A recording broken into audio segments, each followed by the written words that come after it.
Hello everyone, कैसे हैं आप सब। आई होप आप सब बहुत अच्छे होंगे, एंजॉय कर रहे होंगे। दोस्तों, स्टडी विद सुशील गौर के यूट्यूब चैनल पर आप सभी का बहुत बहुत स्वागत है। दोस्तों, काफ़ी समय से वीडियोस अपलोड नहीं हो पा रही थी, इसलिए मैं आप सभी से इसके लिए मैं आप सभी से माफ़ी चाहता हूं। बट अभी आगे से जो है कंटिन्यू मैं आप लोगों के लिए वीडियोस अपलोड करता रहूँगा। तो चलिए दोस्तों, आज की क्लास स्टार्ट करते हैं। आज की क्लास में हम पढ़ेंगे मानचित्र कला। मानचित्र कला से संबंधित जो है महत्वपूर्ण प्रश्न है, उसको मैंने 2 से 3 वीडियोज़ में रखा है। दोस्तों, वीडियो लंबी ना हो जाए इसलिए ऐसा किया है। तो चलिए स्टार्ट करते हैं। सबसे पहले देख लेते हैं मानचित्र कला एक्चुअल में होती क्या है। तो दोस्तों, कार्टोग्राफी यानी कि मानचित्र कला, इसको बोलते हैं इंग्लिश में कार्टोग्राफी। संपूर्ण पृथ्वी अथवा इसके किसी भाग का एक निश्चित मापक और प्रक्षेप पर विभिन्न संकेतों द्वारा प्रदर्शन ही क्या कहलाता है, मानचित्र कहलाता है। ठीक है दोस्तों। मैप अर्थात मानचित्र शब्द की उत्पत्ति लैटिन भाषा के शब्द मापा से हुई है। दोस्तों, मापा से हुई है। ठीक है दोस्तों, जिसका अर्थ क्या होता है, ये एग्जाम में पूछ चुका है। इसका अर्थ होता है कपड़े का मेज पोस्ट। ठीक है दोस्तों। मानचित्रकार के बारे में इरविन ने कहा है कि ये जो एक मानचित्रकार होता है ना, वो 50% गणितज्ञ और 10% अन्य विषयों का ज्ञाता होता है। मानचित्र कला जो है ये 2 भागों में बांटी जाती है। एक तो बृहद मापक मानचित्र होती है और एक लघु मापक मानचित्र। दोस्तों, मापक का यानी इसमें स्केल होता है जो कि एक एक्चुअल होता है और एक होता है जो मैप पे होता है। ठीक है दोस्तों, ये स्केल होता है, इसके अकॉर्डिंग जो है कोई भी मानचित्र बनाया जाता है। तो दोस्तों, चलिए देखते हैं, हम अपना क्वेश्चन स्टार्ट करते हैं। पहला क्वेश्चन है, विश्व में गेहूं के कृषि को दर्शाने हेतु किस प्रक्षेप का प्रयोग होता है। तो आपका आंसर हो जाएगा मालवीड या साइनूसॉइडल। ठीक है दोस्तों, नेक्स्ट क्वेश्चन देख लेते हैं।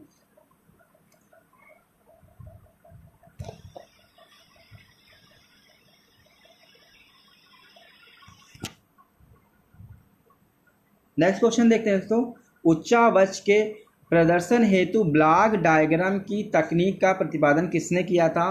तो दोस्तों, इसने ये जो है जीके गिलबर्ट ने किया था। ठीक है दोस्तों, आप एग्जाम में जो है अगर जब भी आएगा तो इस तरीके से आएगा, उच्चावच। उच्चावच मतलब रिलीफ की बात कर रहा है। ठीक है, रिलीफ। ठीक है, रिलीफ फीचर जो होते हैं उनकी बात कर रहा है। ठीक है दोस्तों, तो आप जो है इसमें देख सकते हैं चित्र में। नेक्स्ट देखिए, जनसंख्या वितरण को प्रदर्शित करने की सर्वोत्तम विधि। तो दोस्तों, जनसंख्या, किसी भी देश की जनसंख्या वितरण के लिए सर्वोत्तम विधि जो होती है वो कोरोप्लेथ के द्वारा होती है। ठीक है दोस्तों।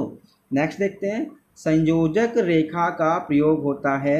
तो दोस्तों, संयोजक रेखा का प्रयोग जरीब तथा फीता सर्वेक्षण में किया जाता है। ठीक है, कहाँ पे होता है, जरीब तथा फीता सर्वेक्षण में किया जाता है।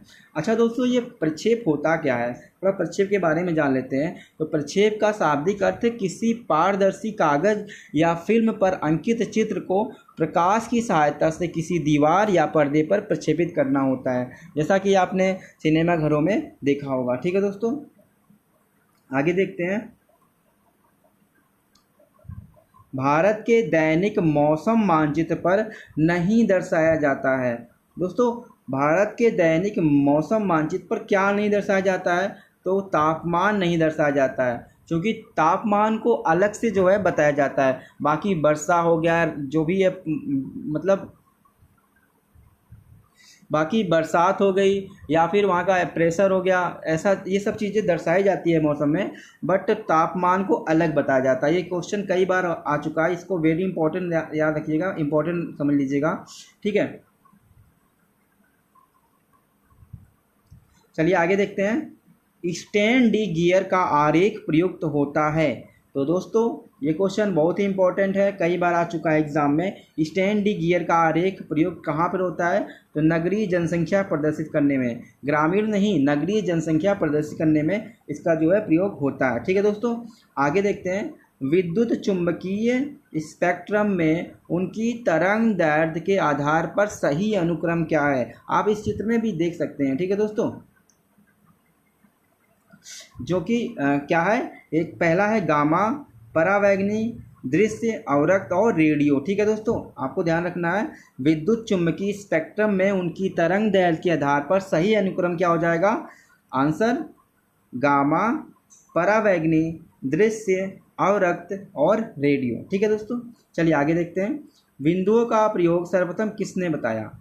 हम जो किसी भी मैप में जो है जनसंख्या या फिर कुछ भी दर्शाने के लिए यूज करते हैं तो बिंदुओं का प्रयोग करते हैं। तो कई तरीके के बिंदुओं का जो है प्रयोग करते हैं।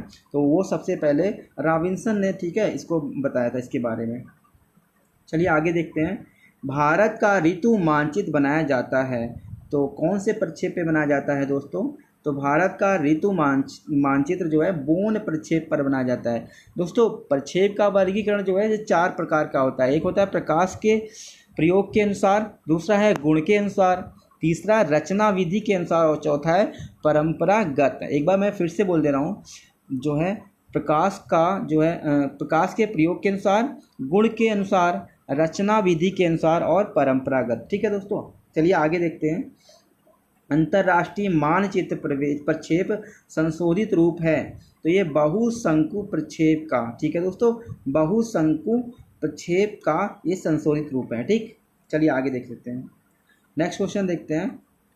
एग्रोग्राफ के प्रणेता, ठीक है, एग्रोग्राफ के प्रणेता कौन थे? तो ये गिडिस थे। डायरेक्ट क्वेश्चन आता है, बहुत ही इंपॉर्टेंट, याद रखना, इंपॉर्टेंट लगा लीजिएगा, IMP है। ठीक है, चलिए आगे देखते हैं। उत्तर कितने प्रकार के होते हैं? तो दोस्तों उत्तर जो होते हैं वो 3 प्रकार के होते हैं। कौन कौन से उत्तर होते हैं? भौगोलिक या यथार्थ उत्तर, चुंबकीय उत्तर भी होता है और एक होता है ग्रिड उत्तर। ठीक है दोस्तों, चलिए आगे देख लेते हैं। मृदा का वर्गीकरण के प्रदर्शन हेतु उपयुक्त आरेख, मृदा का वर्गीकरण के प्रदर्शन हेतु उपयुक्त आरेख कौन सा होता है? तो दोस्तों ये होता है त्रिभुजाकार आरेख। ठीक है दोस्तों, नेक्स्ट है मानचित्र पर ग्रामीण जनसंख्या को प्रदर्शित करने की विधि, तो वो होती है बिंदु विधि। मानचित्र पर ग्रामीण जनसंख्या को प्रदर्शित करने की जो विधि होती है तो दोस्तों वो होती है बिंदु विधि। ठीक है दोस्तों, याद रखिएगा बिंदु विधि। अभी हमने बताया था नगरीय जनसंख्या को प्रदर्शित करने के लिए कौन सी विधि होती है? तो वो होता है गोला। ठीक है, देख ले, इसको भी देख लेते हैं। नगरीय जनसंख्या को प्रदर्शित करने के लिए तो वृत्त विधि या फिर हम गोलाभ बोल सकते हैं। ठीक है दोस्तों, गोलाभ, कभी कभी वृत्त विधि या फिर गोलाभ विधि, नगरीय जनसंख्या के प्रदर्शन को, ठीक है, दिखाने के लिए। नेक्स्ट है बृहद मापक मानचित्र, ये होता है भू संपत्ति मानचित्र। ठीक है दोस्तों, आगे जनसंख्या के आयु लिंग संगठन को निरूपित करने की सर्वोत्तम विधि, तो दोस्तों सर्वोत्तम विधि जो होती है वो होती है पिरामिड आरेख। आप इस चित्र में देख सकते हैं। नेक्स्ट क्वेश्चन देखते हैं। प्लेनीमीटर का प्रयोग होता है तो दोस्तों इसका प्रयोग होता है क्षेत्रफल नापने में, मापने में। ठीक है, चलिए नेक्स्ट देख लेते हैं। राष्ट्रीय एटलस व तत्वगत मानचित्र संगठन स्थित है तो ये कहाँ पर स्थित है? तो दोस्तों ये है अपना कोलकाता में, पश्चिम बंगाल के कोलकाता में। ठीक है दोस्तों, चलिए आगे देख लेते हैं।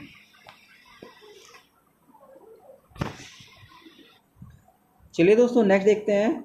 नेक्स्ट क्वेश्चन, मानचित्र पर गृह प्रकारों का प्रतिरूप प्रदर्शित किया जाता है तो ये होता है वर्ण प्रतीकी विधि द्वारा। याद रखिएगा दोस्तों, वर्ण प्रतीकी विधि द्वारा। चलिए दोस्तों कुछ डायरेक्ट क्वेश्चन मैंने यहाँ पे रखा है, उसको भी देख लेते हैं। कुछ रेखाएं हैं जिनके बारे में हम जान लेते हैं। तो आइसोथर्म रेखा, तो ये समान तापमान के लिए होती है। जब भी किसी भी पर्टिकुलर स्थान पर समान तापमान के वाले स्थान होते हैं ना, अलग अलग, इस तरीके से जो रेखाएं बनती हैं इनको बोलते हैं आइसोथर्म, जो कि समान तापमान से मिलाती हुई रेखा होती है। नेक्स्ट है आइसोबार, तो ये होता है वायु दाब के लिए होता है। आइसोबाथ ये होता है समुद्र की समान गहराई। समुद्र में अलग अलग गहराइयाँ होती हैं, पर कुछ गहराइयाँ, जैसे अलग अलग गहराइयाँ ना, कुछ गहराइयों को हम क्या करते हैं, नापते हैं। जैसे 100 मीटर है तो 100 मीटर की जितनी भी गहराइयाँ उनकी होगी, उन सब को जो नापने वाली रेखा होगी, मिलाने वाली रेखा, उसको हम बोलते हैं आइसोबाथ। ठीक है, नेक्स्ट है आइसोक्रोन रेखा, ये होती है समय से संबंधित होती है। आइसोगोन होती है चुंबकीय झुकाव। ठीक है दोस्तों, नेक्स्ट है आइसोहेलाइन। ठीक है दोस्तों, आइसोहेलाइन ये है लवणता से संबंधित। ठीक है दोस्तों आज की क्लास में हम यहीं तक रहने देते हैं। नेक्स्ट क्लास को हम जल्दी से ही लेकर के आएंगे आपके लिए। तब तक आप पढ़ते रहिए और आगे बढ़ते रहिए। धन्यवाद दोस्तों। अगर दोस्तों आपको ये वीडियोस पसंद आई हो तो प्लीज़ लाइक, शेयर और सब्सक्राइब जरूर करिए।